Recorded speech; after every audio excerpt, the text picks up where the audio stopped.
और नगरीय निकाय चुनाव के लिए बीजेपी ने सोमवार को अपना मैनिफेस्टो जारी किया, जिसमें सभी वर्गों के लिए कई अहम घोषणाएं की गई हैं। क्या घोषणाएं की गई है, देखिए हमारे इस रिपोर्ट में।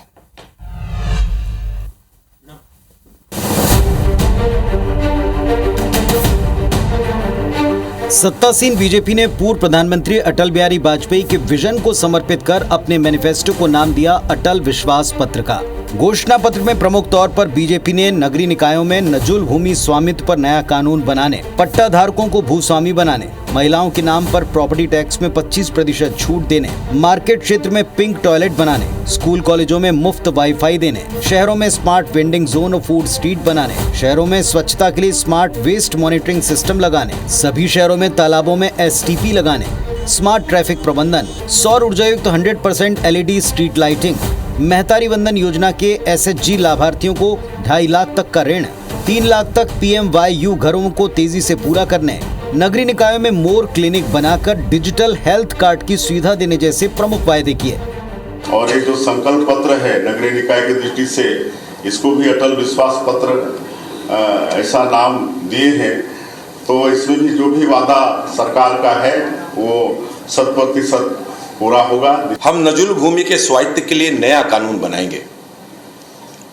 साथ ही हम सभी पट्टा धारकों को भूस्वामी बनाएंगे।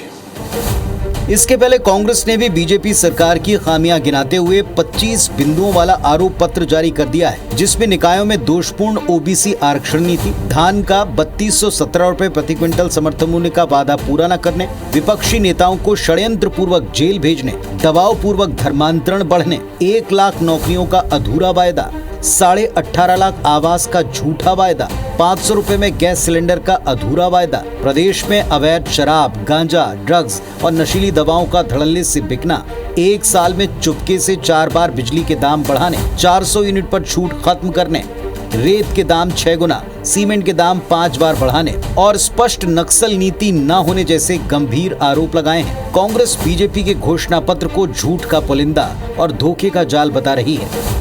पुराना घोषणा पत्र, पुराने वादे पूरे नहीं हुए हैं और जनता को झूठ बोलने के लिए फिर नया घोषणा पत्र बना रहे। ये प्रदेश की जनता समझ रही है। नगरीय निकाय क्षेत्रों में पूरी तरह से विफल हो चुकी है ये सरकार काम करने में। स्वर्गीय अटल बिहारी वाजपेयी जी के नाम पे अटल विश्वास पत्र जारी किया है। मतलब मोदी जी के प्रति जो विश्वास था वो समाप्त हो गया और अब अंततः अटल जी की शरण में फिर से भारतीय जनता पार्टी आ गई है। तो बीजेपी का दावा है कि वो अटल जी द्वारा बनाए छत्तीसगढ़ को उन्हीं के सपनों के मुताबिक गढ़ने वाले हैं। तो कांग्रेस का आरोप है कि मोदी की गारंटी के 20 में से 17 वायदे अधूरे रहने के बाद अब बीजेपी PM मोदी नहीं बल्कि अटल जी के नाम पर घोषणा पत्र लाई है। वैसे ये जनता को तय करना है कि वो किस पर भरोसा करेगी, बीजेपी के अटल विश्वास पत्र पर या कांग्रेस के आरोप पत्र पर। सौरभ सिंह परिहार, IBC 24 रायपुर।